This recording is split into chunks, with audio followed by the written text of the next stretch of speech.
Eu son Manuel Cuesta Vázquez e son o fillo de Eusebio Cuesta Fernández, un dos presos que veu para Lugo sobre o ano 1937. Botou aquí sobre ano e medio.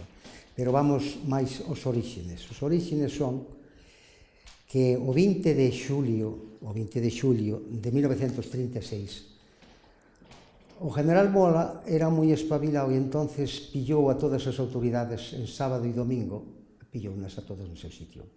O día 20, o día 22, era luns.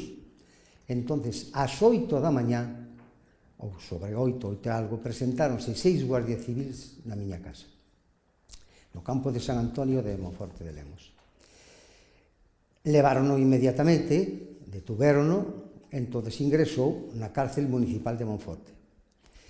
Ali estuvo con unos problemas grandísimos como todos os que estaban presos. Que ocorre?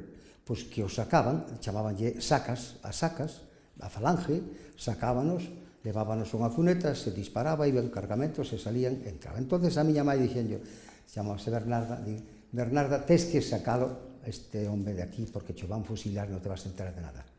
E en ese intervalo de tempo, desde que está en Monforte hasta que xa Lugo, tiña un neno de 1 ano e outro de 5. Morre o neno de 5 anos e non lles deixa nin siquiera que estaba a 1 kilómetro da súa casa, non son capaces, nin humanos, de deixarlle ir a ver o seu neno morto.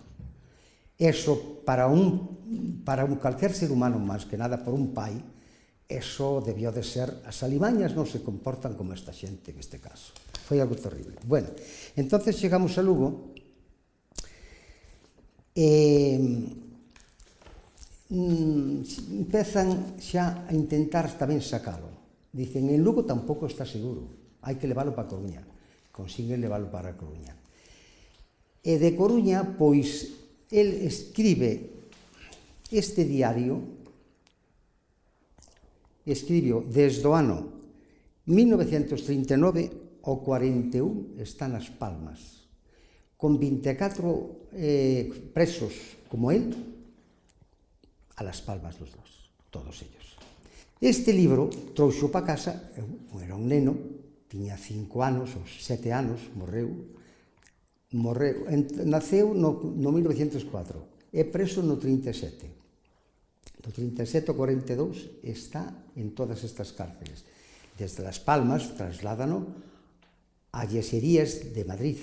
En Yeserías, como era un maestro albañil, pois utilízano para a construcción de Carabanchel. Entonces, pois aí é onde pasa despois a Santa Rita e aí jubílase. Historial penitenciario de Eusebio Cuesta Fernández, del año del 36 al no sé cuántos. Llevo aquí guíome por estos marcadores, donde en la primeira página pois ven conmutación de pena. El 23 de noviembre del 37 fue condenado a la cadena de muerte, condenado de muerte. En el 38 se le conmuta la pena, a prisión de 30 años, y luego definitivamente se queda pois con 7 años. Todos estos, aquí temos un oficio de la cadena perpetua. Non sei se podéis coller eso. Entonces aí dice que Consejo de Guerra, Juzgado de Instrucción Militar, expediente número 1182 de 1937, Lugo. Rebelión militar, esa es la condena que se va. Clase de pena, reclusión perpetua, años 30, albañil. E hai unha cousa no fondo do oficio que me molesta e molesta a calquera. Son presos políticos. En Galicia non houve guerra, houve a represión franquista. Entonces este home non houve guerra, non matou a nadie. La pregunta que fan é delincuente ocasional ou profesional? E digo, pero esta pregunta, isto é unha ofensa bestial.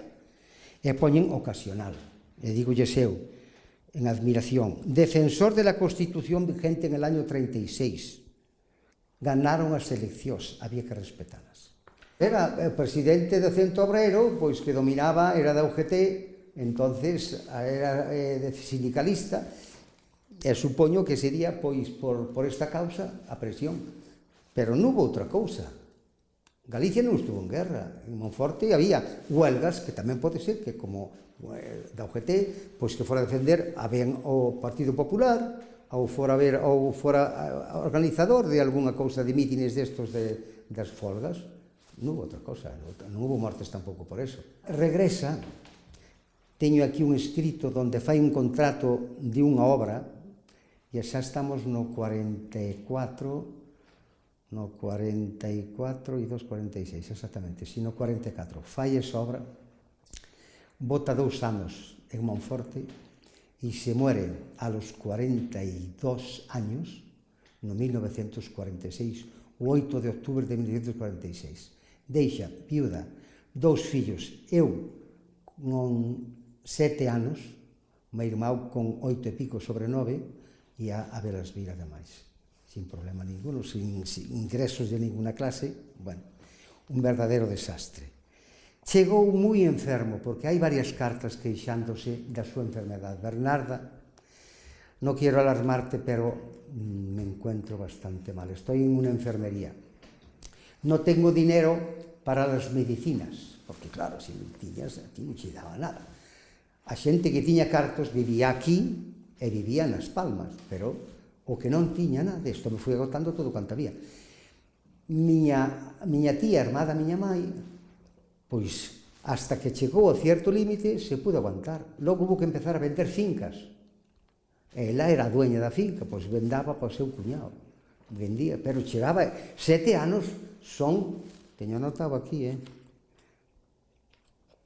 7 anos, 5 meses e 21 días, me parece que son moitos días de Dios.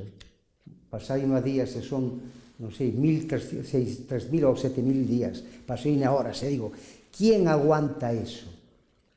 Porque nas cárcel, como facían aquí, era unha cárcel para meterlle ideas de que o cerebro se reventase, que non pudese seguir sendo unha persona normal. Este hombre, pois, veu desfeito por a salud, por estas causas máis que hai aquí.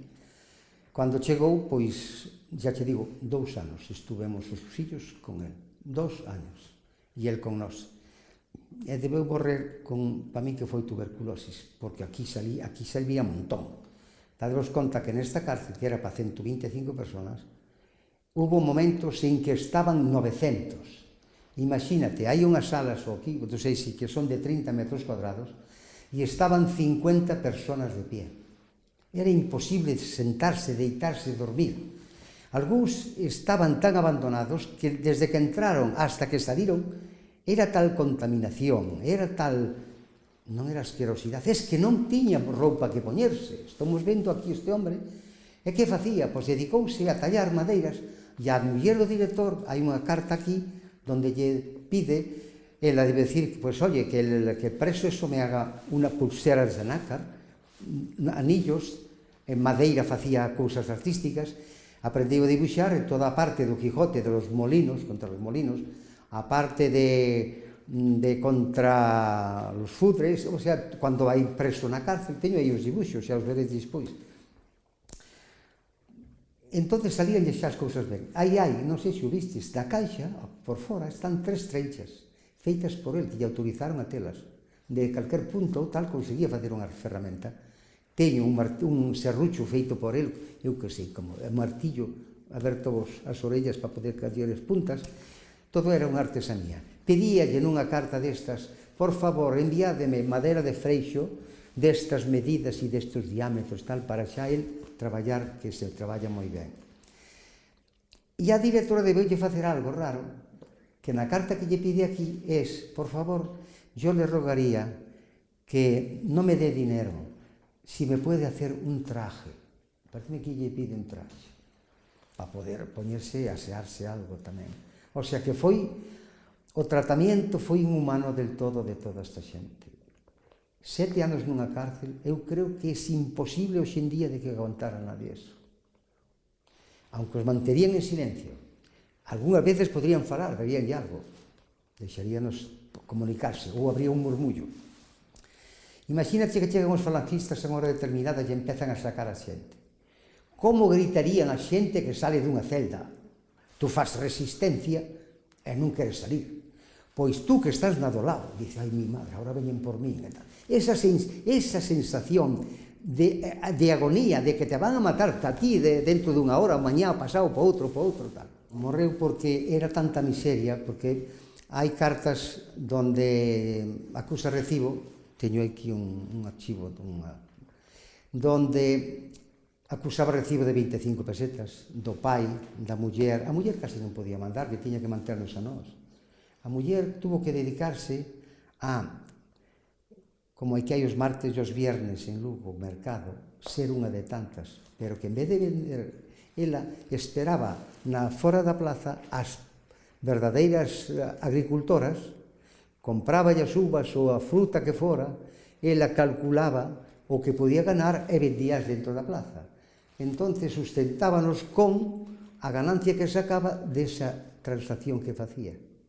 Cando era cousa de fruta e tal, pois se lle quedaban algo, era o que comíamos nós. Entonces era este libro estuvo 45 anos oculto nun armario da miña casa, porque o lelo era algo que me poñía, pois, unha calamidade. A súa lectura era tan deprimente que unha vez leída, algunhas cartas invadíame unha tristura que tardaba en desaparecer. Por ese motivo, permaneceu semi-olvidado. Pero eu pensaba que non debía continuar sempre oculto, e comenzou un interés por publicalo. E para divulgar estas cartas esquecidas, e que non quedasen no anonimato a labor realizada de 7 anos sen presidios, 7 anos de preso, xa que molestouse en archivar estes escritos que nos reflexaba o tratamento inhumano non só del, sino de todos os seus compañeiros. Creo que todo ten dereito a ser dignificado. Este é o libro que se editou cando na universidade en que estaba eu matriculado, falando cos profesores, dixeron, oi, pero aquí hai o Ateneo Republicano de Coruña, hai outro Ateneo Republicano de Barco de Valdeorras, que se pode publicar, e estes de Valdeorras publicaron un libro que presentamos aí en Sargaderos. E aquí podemos decir algo, dice que cada persoa contén un mundo en si mesmo, e o mundo que viviu Eusebio Cuesta foi un inferno. Un inferno común a moitas persoas, quizáis non puderon ou tiveron a ocasión de expresarse. A traveso destas cartas, quixéramos modestamente darlles voz.